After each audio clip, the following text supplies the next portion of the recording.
Do not scream. Do not scream.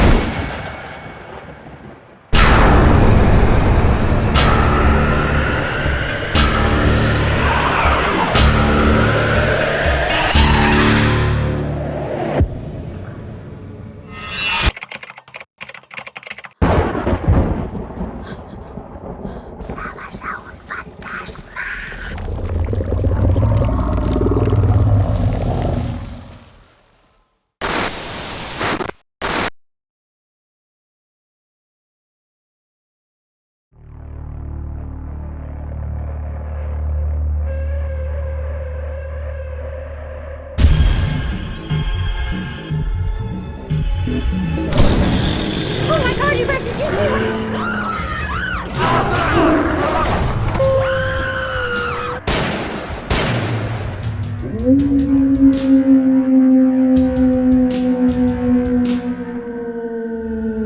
The pranks depicted on Scare Tactics are meant to be good, clean fun. But did you know some of them are based on actual events? The footage you're about to see is one example of this sinister, sometimes deadly connection to real life. You have been warned. From monsters and myths, ghosts and aliens, to mad scientists and diabolical conspiracies, we've put our own spin on just about every legend out there. And as we've shown you, some of our scariest stunts are based on actual events. One of the oldest and most feared monsters is the lycanthrope, better known as the werewolf. Something very big just shot across the road, and I don't know what it was. Season 4 of Scare Tactics features one of our scariest werewolf stunts, as our victim discovers the aftermath of a bloody encounter with an unknown animal, which suddenly reappears to finish what it started. But the inspiration for this stunt comes from multiple eyewitness accounts of a creature which has been terrorizing a Wisconsin town since the 1930s. A creature named after the spot where it was first sighted, the Beast of Bray Road. It's time to go behind the scare. Witness accounts vary about the shape and size of the Bray Road monster, but most sightings describe a hybrid creature sharing traits of a wolf, a bear, and a human. The car's not starting and we're on Bray Road. This footage, shot by a group of friends traveling through Elkhorn, Wisconsin, reveals a large, hairy figure fitting that description, nearly colliding with their vehicle. It appears to enter the frame on all fours, like a wolf, then stands upright on two legs after the impact, as if ready to attack.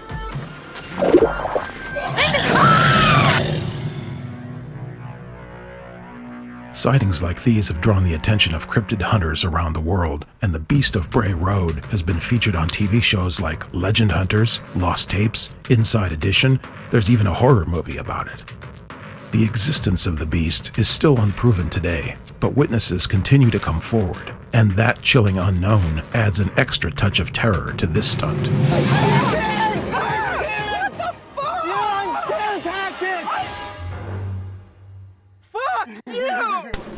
While our monster is just an actor in a suit, we can neither confirm nor deny the hundreds of alleged sightings on that lonely road in Elkhorn, Wisconsin. And if you decide to visit, maybe you too will have an encounter with the wolf that walks like a man.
Today's tale is not only an unsolved mystery in itself, it's also an obscure page of film history, one which has puzzled countless viewers for decades.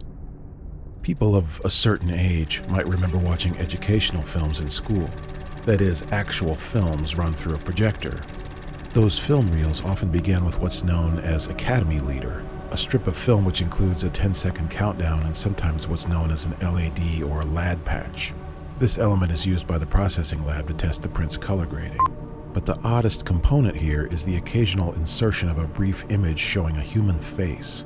Most of the time the picture is that of a woman, and it's often just a single frame, so if you blink, you'll miss her. The identities of these women, sometimes nicknamed lad ladies, leader ladies, or even China girls, are almost entirely unknown, and it's believed that they were usually workers at the film labs themselves. Only over the past decade have these images been studied, documented, and even exhibited by groups like the Harvard Film Archive and the Chicago Film Society. But according to rumors passed down from film lab personnel over the decades, there is one so-called leader lady with an extremely dark history, a history which some say infected the very strip of film which bears her image.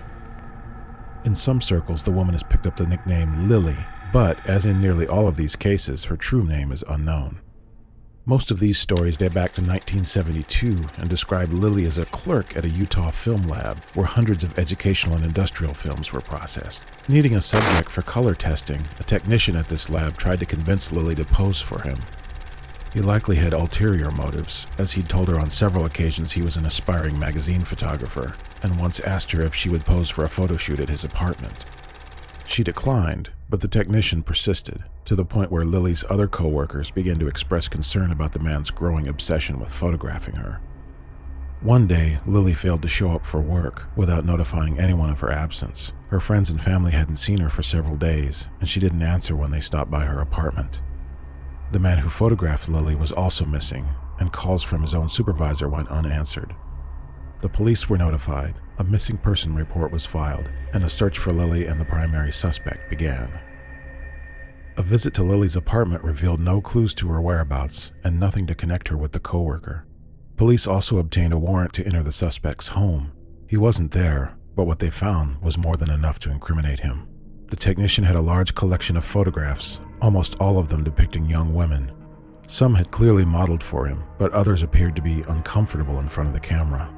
A deeper search uncovered a hidden lockbox, which contained several slides, and those pictures were far more disturbing.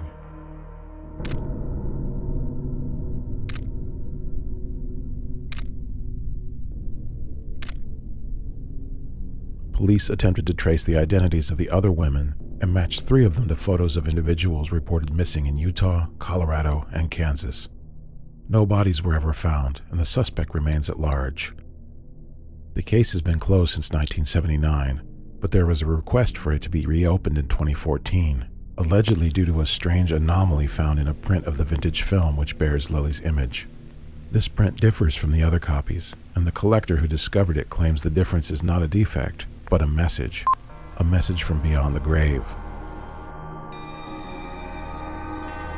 Not only does the message contain what appears to be longitude and latitude coordinates, but Lily's face is disturbingly altered. So far, authorities have declined to reopen the case, claiming that the collector deliberately tampered with the image. Perhaps they're right, but one curious piece of information remains: the map coordinates, which point to a remote location in the desert. The location is at the end of a rural road which can only be accessed from Interstate 70, which itself connects all 3 states where the leader ladies, including Lily, were reported missing. If anyone has ventured down that road since those coordinates were revealed, they haven't reported back.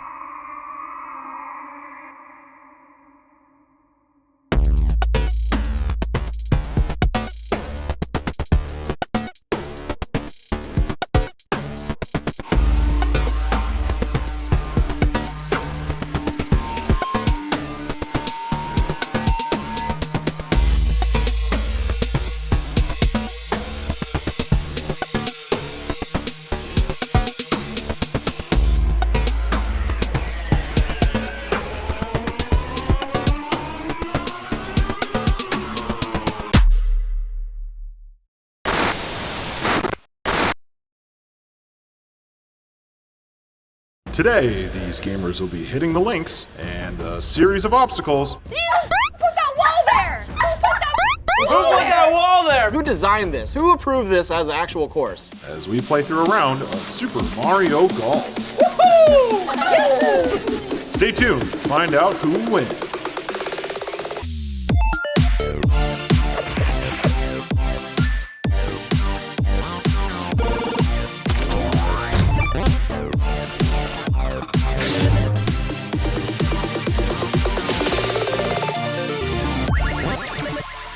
Welcome to the Gamer Lounge, the show where we play and you could win. Today, these gamers will be teeing off in a round of Super Mario Golf. Okay! Come on, win! Let's get to today's match. Each gamer will be paired up to play through a 3-hole course with all the bells and whistles. Motion controls, high winds, and championship tees are required. We'll be playing through 3 rounds each featuring 3 holes to get the best time on a combined 9 holes. The gamer in last place for each round will get to pick their opponents and the course in the next round. The gamer with the fastest 9-hole run will be today's winner. I've been known to frisbee golf every once in a while. And also I have a pretty mean streak in the mini golf. Yeah, my putt-putt game is on point. pretty good Putt-putt, I'm the Tiger Woods of mini golf. Not real golf. I'm no Tiger Woods in real life, but hopefully I can channel just a little bit of Tiger Woods in this game today. Everyone always talks smack about Donkey Kong. He's my dude. I always choose him in every game with Mario, and he always comes up on top. Oh my god, what did I press? Uh-oh. You got strength, Donkey Kong. Use your strength. You're so close. Chip it in. No! Oh, damn. Okay, How many DK, strokes? DK. And 4? 4, wow. There we go, JR. No, whose team are you on? My team. Look at her thing. Like, it's just, what the is it doing? I hate Pauline. Her golf club is like going all sorts of directions. So I had a feeling that if I hit it fast enough, it won't keep flying everywhere, but no, it's just hurting me. I could literally pick any level I want, and I was like, let's just be fun and pick a random level. Bad move on my part. Ooh, let's That go, donkey boy! Oh, what are you doing? I don't know. Oh, God. Go. Oh, damn. Oh, gosh. I'm hitting too hard. I probably should take it slower and focus and, you know, slow and steady, but I don't know why, but it's just like there's a competition. I have to hit it faster than he does. I don't know. Ooh, you look like you're a bull in there. No, miss it. JR, But, like, slow. hit it, then miss it. Slow, JR. Come on with it. You see him like that. You see him chilling like a villain. Oh my God. I know. And today's winner, with a 9-hole time of 35 minutes and 53 seconds, Nico. Yes! Good. Oh! I'm so happy right now. There you go. I Congrats. just wanted to give a shout out to Katie for stressing him a little bit. Yeah, You know, he was that's a little true. scared. He got a little nervous. That is true. And I'll relive that in my head for a long time. Wow. Who is tired of being at 4 wins? I am, because now I'm at 5, baby. This is something I would play with my friends. Yeah, I agree. Oh wait, you guys are my friends. You guys are my Hey, friends. oh, Yeah. now we're friends.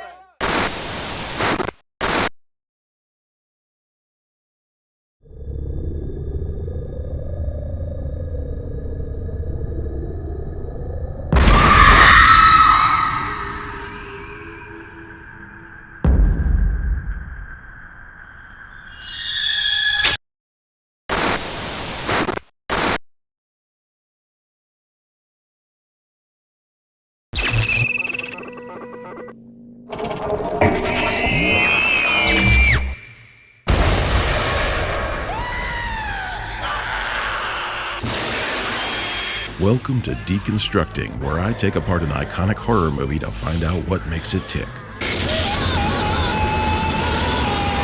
If you've been keeping up with our little series, you've figured out that I dive deep into horror movies you probably enjoyed since you were a kid. If that's true, then I hope you have as much fun as I do. And I think this time I'm going to put a smile on your face, because today I'm deconstructing one of the most crowd-pleasing horror movies of all time. If you're wondering why I skipped over Sam Raimi's indie classic The Evil Dead en route to its 1987 sequel, that wasn't an oversight.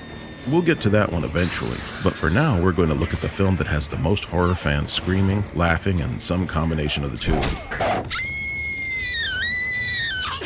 If you're new to deconstructing, here's the deal. I take classics of the genre and retrace their paths from idea to screen and beyond, dropping a few trivia bombs along the way. Hey, I'll swallow your soul! I'll swallow your soul! I'll swallow your soul! Swallow this. I do this by breaking the movie into 3 categories. Origin, in which I go all the way back to the film's roots. Legacy, as I look forward to the film's influence on horror cinema and popular culture. And mystery, as I dig up some lesser-known facts and explore some unanswered questions about it. So sit back in your rocking chair, crank up the reel-to-reel, and get ready for some hilariously bloody mayhem as we deconstruct Sam Raimi's Evil Dead 2: Dead by Dawn. Groovy.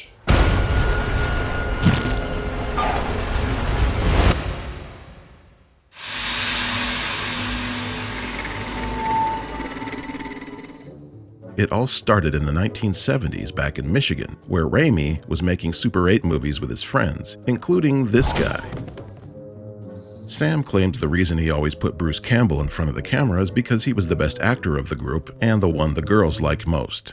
Together, they managed to finance a 16mm feature film, raising the money by hitting up doctors, lawyers, and local business owners with a test run of Evil Dead called Within the Woods, which Bruce also starred in.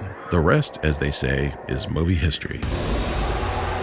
The concept for Evil Dead 2 was actually born during pre-production on The Evil Dead, when publicist Irvin Shapiro encouraged Sam Raimi to come up with a sequel.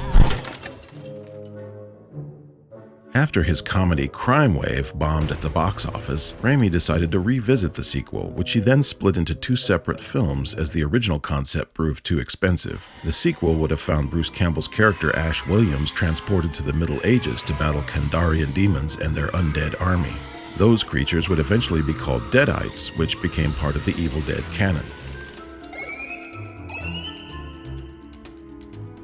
In 1985, Raimi was still seeking funds for Evil Dead 2. This news reached author Stephen King, who was directing Maximum Overdrive for producer Dino De Laurentiis at the time. King was a huge fan of Evil Dead and encouraged Dino to finance the sequel.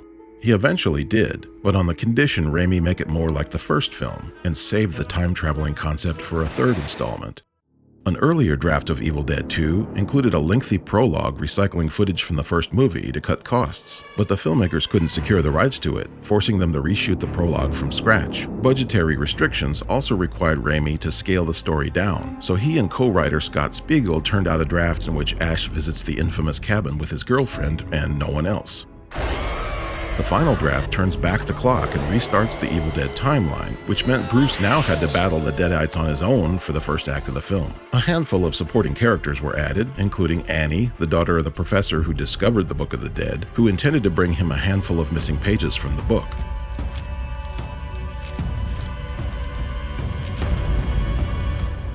Despite Raimi's efforts to make the film's violence deliberately comical, even to the point of using different colors of slime instead of red blood, it was still slapped with an X rating by the MPAA. That was a big problem, since they were contractually obligated to deliver an R-rated cut, and there was no way to edit out the gore and still have a feature-length film, but they found a way around that. Dino's son-in-law formed the shell company Rosebud Releasing, and the film was released unrated to the same theaters Dino's company had originally booked. Thankfully, Evil Dead 2 became a modest success, due in large part to word of mouth among horror fans, and a cult classic was now part of a growing franchise.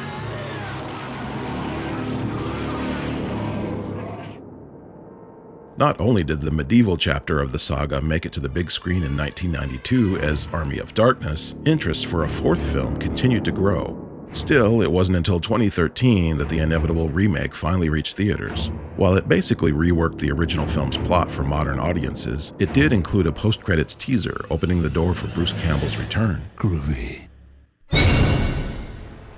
On Halloween of 2015, fans finally got their wish. Instead of a 4th film, Ash's misadventures came to the small screen with the same macabre sense of humor and even more outrageous gore and violence. Campbell has officially retired from playing Ash in future projects, but in the Evil Dead universe, just about anything can happen.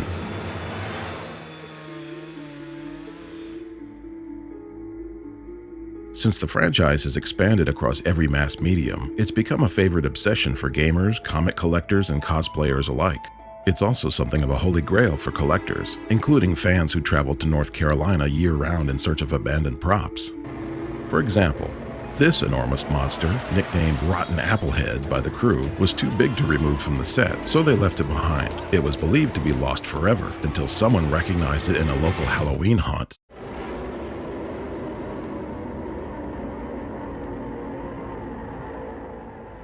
Souvenirs were also collected from the cabin location, including bricks from the fireplace and planks of wood from the floorboards.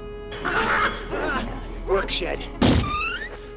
A few final visitors were allowed to recover enough materials to reconstruct the original work shed built for the film. The restored shed actually made the rounds at horror conventions, including Wizard World 2016 in Chicago, where Bruce Campbell was appearing as a guest.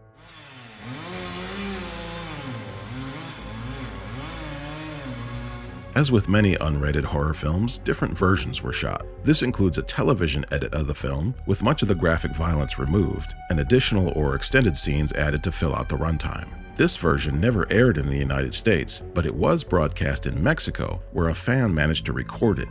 This copy, titled Evil Dead 2 Severely Edited for Television, has since been traded among fans through horror conventions and mail-order vendors, and of course you can now find it online along with a few scenes from an early work print. Raimi says more alternate takes and additional scenes were cut from the final version, but very little of this footage is available today, and he says it's probably lost forever. These missing scenes include a shot of the professor's wife Henrietta as she becomes possessed by the incantations in the Book of the Dead, also an extended take of Linda's severed head attacking Ash with a snake-like tongue, and possessed Ash devouring a live squirrel.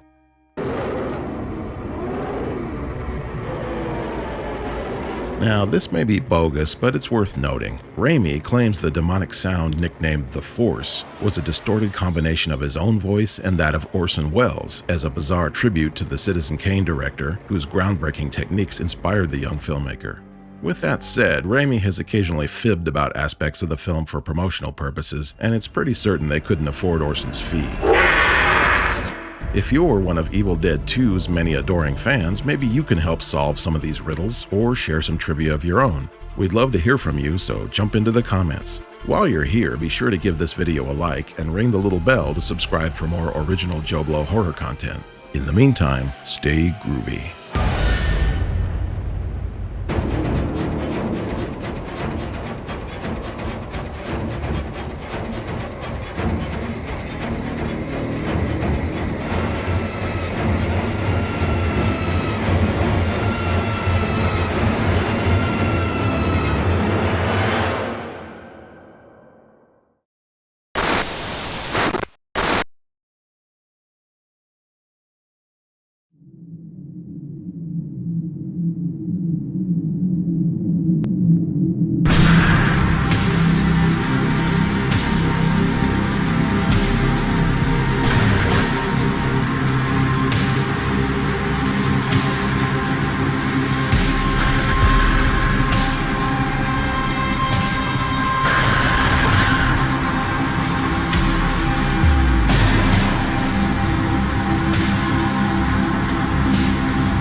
In part 1 of this case, we began our investigation into Dear David, the infamous Twitter tale of Adam Ellis and his series of encounters with a little boy's ghost. We ended with this footage from a motion-triggered nanny cam Ellis had installed in his apartment. Keep an eye on the green rocking chair. By now, Ellis was feeling unsafe no matter where he went, including a trip to Japan, where he spotted this terrifying detail on a park monument, a dead ringer for David. After his return home, that same face seemed to appear at the peephole. When the dreams came back, Ellis was convinced it was only a matter of time before he met his doom. Yet he continued to take pictures. "If David is going to kill me," he tweeted, "maybe I can at least get evidence on my phone." And that's exactly what he got. This photo, with the brightness enhanced, clearly reveals a small child whose head is grotesquely dented on the right side. But Ellis's ordeal had only just begun. He was now hearing strange noises coming from just above the ceiling. Until now, he had believed this small hatch in the hallway led to the roof of his building, but on closer examination, there was about 3 feet of space between the door and the rooftop. Using a long pole, Ellis nudged the hatch open, and something dropped out of it, a child's leather shoe. The only other object in the crawlspace was a small green marble. The bizarre occurrences eased off for a while, but it wasn't long before a sense of dread began to overwhelm him, and that's when David returned. This series of photos show the same child, apparently looking at the ceiling, then disappearing, then reappearing closer to Ellis's bed. He appears, vanishes, then reappears, closer and closer each time, and then he's gone. He sensed that David would follow him wherever he went. While visiting family in Montana for the holidays, he was awakened one night to see a vague shape moving in the darkness. The next morning, he saw this set of tiny footprints in the snow, tracks left by a child's shoes. When he returned to New York, the dreams intensified, culminating in a nightmare in which David was floating near the ceiling before dropping on top of him. He awakened in terror, feeling a crushing weight on his chest, but saw nothing, at first. Then he took this picture. As time wore on, the incidents tapered off and eventually seemed to stop, but David apparently wasn't about to leave Ellis alone for good. This selfie he took earlier this year seemed ordinary enough at first, until it appeared in his Instagram story. Ellis's features are horrifically distorted in this image. Just a glitch? Maybe. Ellis eventually stopped updating the thread, but the story continued to gain momentum until it seemed the entire world was haunted by the malicious ghost child. Even now, Ellis continues to receive angry emails from parents, accusing him of giving their children nightmares. It was only a matter of time before Hollywood came knocking. As of November 2018, Ellis's story has reportedly been optioned by producer Dan Lin for New Line Cinema. But no high-concept horror film could be as terrifying as Ellis's own personal account of the ordeal, and it's only a matter of time before Dear David reveals himself again. If you have any information that might shed a light on the mystery of Ellis's ominous visitor, share it with us at theunsolved@dreadcentral.com. All sources will be kept anonymous.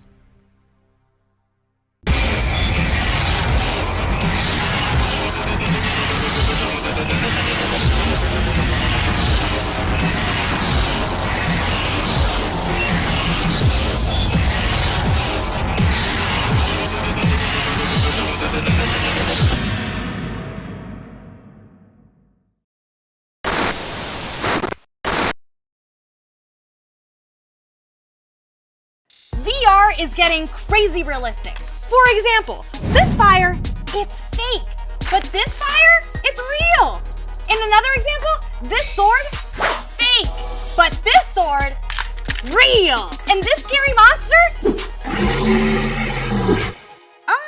Well, I hope that one's fake.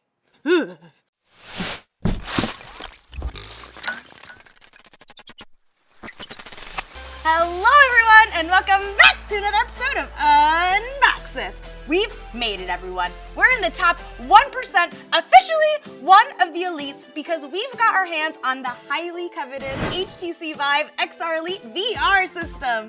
VR gaming just gets better and better, and HTC is on the front lines providing you the best of the best with high-res visuals, enhanced portability, and incredibly immersive audio. There are so many insane features, I have to talk more about it, but first, let's unbox this. So inside your HTC VIVE XR Elite box, it's just gonna be the actual HTC VIVE XR headset itself. And then, to go along with your headset is the battery, which is gonna act as kind of like a counterbalance, but also it's just perfectly balanced with the headset, and it's gonna keep it well charged. And then you have your two controllers, left and right. This is just, it's so nice. Everything is so lightweight, I can't believe it. So your two controllers, and then plus you have your two cables for your controllers, a little sack for your headset, and the strap so that way you can just use the headset by itself without the battery. The controllers are just as impressive as the headset. You get two controllers, each achieving 6 DOF inside-out tracking. Your movements will be more accurate than ever. They'll become your in-game hands. If that's not enough, your actual hands could be in-game hands because this upgrade also comes with apps that allow for high-fidelity hand tracking. It'll track your actual hand and finger movements to navigate, scroll, and type. I love living in the future. HTC also makes sure that you're set with all the I/O and key features you need for smooth gameplay and support for any and all devices you'd like to use with the XR Elites. On the actual headset, you have one USB 3.2 Gen 1 Type-C, which is for both charging and PC capabilities. Plus, with the HTC VIVE XR Elite, you have Bluetooth 5.2 and Wi-Fi 6. Here are my hands. Give me the gun. There we go. Ah! Okay. Ugh. No, wait! I don't know how to shoot a gun, I think. Okay. Ugh. Is that it? Is that it? Get those. Punch, punch, punch. Yeah! Ah! Oh, God! I gotta make sure he's down. No! Dude, he aims right for my head. Hold on. Don't shoot me. Hold on! Come on. This knuckle sandwich is just for you. Boom! Boom! Boom! Headshot! Headshot! I'm so good at games, dude. They can't stop me.